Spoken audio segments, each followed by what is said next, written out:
Hi, it's Miss Alicia, spiritual wellness mindset coach, helping people who struggle with forgiveness and the negative impact of starting over. I am not a doctor. I'm your life coach. Today's message is coming from Job chapter 1, entitled, You Just Might Be Considered. Have you ever felt used by someone to prove a point to somebody else? Have you ever received a lot of bad news on one day? You might have got some bad news when somebody came over. You might have received some bad news through a text message. You might have received bad news through a phone call. You might have received bad news through the television. And all of it was hard to process, and it affected you personally. Well, I'm talking about Job, God, and Satan today. But before I get into this message, I have a few definitions for you. The first definition is considered. Considered means having thought carefully. You didn't just jump into it. You had time to think about it. And the next word is curse. Curse means to express anger, deep anger, okay? Profanity. You swear. It's an oath. It's a promise. You ever heard these youngsters say, on everything I love, on my mama, right? They mean business when they say that. Usually when you hear those, it's either curse words that came before it or curse words that came behind it. But they letting you know, I'm not playing with you. I'm serious. And lastly, the word assume. Assume is supposed to be the case, without proof. Expect it, your belief, your personal opinion. Well, I'm talking about Job. Job was a man that lived in the land of Uz, okay? It says that Job was very wealthy.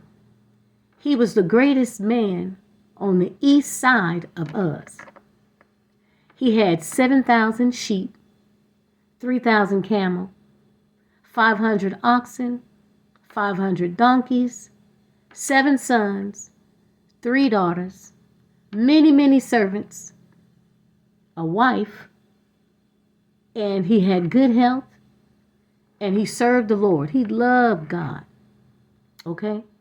It says that he always went before the Lord, praying over himself, everything that he had, over his children.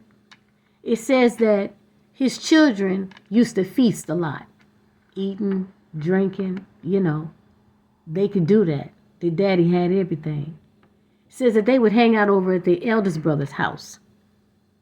And it says that when these parties would be over with, Job would go before the Lord and do a burnt offering. And he wanted to purify each one of his kids. Something like going to God saying, God, I don't know what my kids might be doing over there when they partying. I don't know if they've ever cursed you. I don't know if they've done abominable things. But Lord, I ask that you forgive them. Have mercy on them. Okay? He wanted to purify them. Now, it's not saying that he didn't never go over there and hang with his kids. But we talking about them times when probably, them youngsters got together when them parents wasn't around. So he knew he wanted to pray for them. Pray for their salvation. To make sure that they make it in. Okay? Like a lot of us would do. We have family, friends, and our children. We want to pray for them. When they out there, we don't know what they're doing. But we ask God to have mercy on them. Right? And to cover them, protect them from all hurt, harm, and danger. Seen and unseen things. Right? Well, it says that there was a time in heaven that the angels presented themselves to God, and Satan came along too. Now, I know you might say, Satan? Yeah, we know him as Satan, Lucifer, the devil, I just want you to know, God ain't scared of Satan. Satan used to be an angel in heaven, but he got kicked out because he was trying to take over. You understand what I'm saying? So it says that Satan had came along too, because Satan can't do nothing on earth or in heaven. He can't do nothing without God allowing it. So it says that God said, Satan, where you just come from? Satan like, oh, you know, I've been going up and down on the earth, seeking who I may devour. You know what I do. And he said, well, you know, have you considered my servant Job? He's the only one down there that is faithful to me. You know, he praises me and he stays away from evil. And Satan now, he's saying, now you know I know about Job. You know I know Job. Why would I even bother to try to mess with Job? And I know you got your hand on him. You got your hand on him. You got your hands on his kids. You got your hand on all his property, everything that he had. You've blessed his hands. He's very fruitful. I can't get to Job unless you allowed it. Satan said, but I guarantee you, if you was to strike him and take away all that he have, I bet he would curse you to your face. Now you would think, Satan, you bold to sit there and talk to God like that. But you got to remember, that's why he got kicked out. Doing too much, right? But God said, you know what? I'm going to pull back. And I'm going to let you have at him. You know, because he's going to prove a point. He said, I'm going to let you have at him. But one thing you can't do is don't put your hand on him. You can't take his life. You can mess with everything else, but not him. So it seems to me, in my little mind, be thinking like, you know, Satan like, okay, bet. So it says that he went away from God's presence. It says there was a time now back on earth. Must have been a nice day, regular day. Job doing his regular activity. Kids is over there feasting. They doing what they do, partying, drinking, eating, merry, you know, getting along. The servants is doing their job, doing what they supposed to do. The animals is where they need to be. Everything is everything, right? It says that there was a time when a messenger, one of Job's servants, came running up to him. Mr. J, oh, sir, Job. I don't know exactly all what they called him. Lord, they probably called him their Lord. Mr. J, he said, the Sabians came and they attacked while the oxen was grazing and the donkeys was plowing. He said they came and they took them. They raided the place. They took them and they slayed all of the servants. And I was the only one able to come and tell you. He all stressed out. I can only imagine Job probably saying, okay, calm down. Wait a minute now. Okay. He said, and while they going through it, here come another messenger, another servant running up to Job. Job, oh, Master Job, sir, he said, the fire of God fell down from heaven and burned up the sheep and the servants. And I was the only one able to escape, to come and tell you. So he all frantic. And now Job is dealing with this first servant still crying out. Now you got this servant crying out. Here come another one.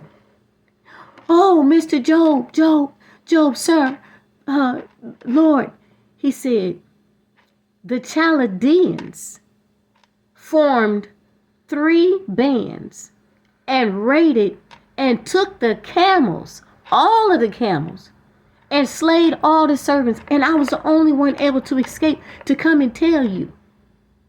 Now, you can only imagine where Job's mind probably at. You ain't had time to even process the first one. But lo and behold, here come another servant.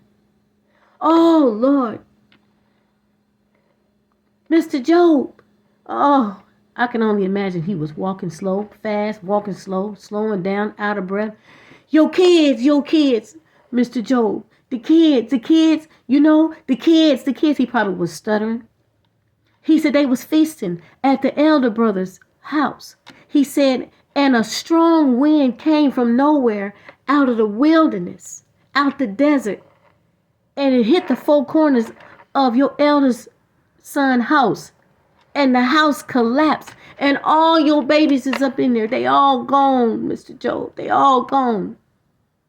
Now, mind you, Mr. Job is trying to process all this. You know, you got boom, boom, boom, boom. You got all these major things hitting at you. You understand? And you're trying to process this. You got robbery. You got murder. You understand? You got natural disaster. And now you got death. How much can a person take, especially on one day? If you had to make a choice that you're going to have some bad news, do you all want it all on the same day? Do you want it broken up within 5 days? Me personally, I don't want it at all. I don't. But we have to stay prayed up. We have to have a foundation. You understand? This is why God got me here on these messages, on this platform, talking to you guys, so that you could build a relationship with God, so that it can help you with the issues that you have with forgiveness or unforgiveness. This was not my choice to speak on forgiveness, because it ain't easy. I've dealt with issues with unforgiveness. That's why I wrote the book. But even outside of that, we never know when we're going to be hit with something major, chaotic. So it says that Job tore his robe, shaved his hair off. That's in a extreme sign of mourning. Said he fell to his knees and he started praying. And it says that he said, check this out. Naked I came in this world through my mama's womb, and naked I'm going to leave that way. He said, the Lord gives and the Lord taketh away. Blessed be the name of the Lord. It says that he did not sin or charge God with any wrongdoing. What am I saying to y'all? Why am I giving you this message? Well, I'm glad you asked. There's going to be times that we are going to be hit with chaotic, extreme, out of the blue disasters. Okay? It's going to happen. It doesn't matter if you have all the money in the world. It don't matter if you got connections. There's going to be a time, and I don't wish it on nobody, but it's just life, that things is going to happen and it's going to catch you off guard. In this world, we deal with seasons. We have winter, we have spring, summer, fall. Imagine this being the winter season, where everything is chaotic. You understand? It snows in some places. It rains, it sleet, it thunders, it lightens. And we have these strong windy days. How do we protect ourselves? We may put the hat on to keep our hair from being drenched. We may put the coat on to keep our body from getting wet. We put the shoes on to keep our feet grounded, right? That's the same way when God protected us, when he has that hedge over us, and certain things can't get to us the way people might have expected. Imagine when Job was sitting there on his knees praying, even though these servants was crying, yelling, screaming, I'm pretty sure they developed anxiety, panic attacks, depression, PTSD, all in one day. Just frantic. But even though they going through that, they looking at their master, their Lord, their sir. You understand? And you know Satan was looking, because that was his whole purpose. He watching. Satan gonna watch us. When we go through some things, he watching. Because his end goal is to see us curse God. It's deception. You understand? See, Satan, he would love for us to believe that he does not exist. So that when anything does happen to us, we want to blame God, right? Well, I want you to know, Satan don't like you. He don't like me. He don't even want me talking to you about this. But I'm doing it. Because greater is he that is in me than he that is in the world. You understand? Satan is defeated. I want you to think about today that you just might be considered. God might be showing you off, proving a point. What is the forgiveness in this, Miss Alicia? What are you telling me? Well, if you are Job, you have that Job characteristic. You might be a believer. You're doing well for yourself. You pray over your kids too. You understand? You thank God for everything that you have. But it might have become a time where you started losing some things. And then you turned around and you cursed God because you lost some things, or you was embarrassed. You understand? Or you didn't feel there's no way I should be losing anything. Ask God to forgive you. Repent. And know, even like Job, God can give and God can take away. You understand? We came into this world naked. We're going to leave naked. Enjoy while we have it. Every day, be thankful of what you got. Okay? And continue to pray. But the main thing I'm saying is, you never know. You just might be considered. Remember the words today. Curse. Considered. Assume. Think about it. I'll talk to you soon, okay? Take care. Bye.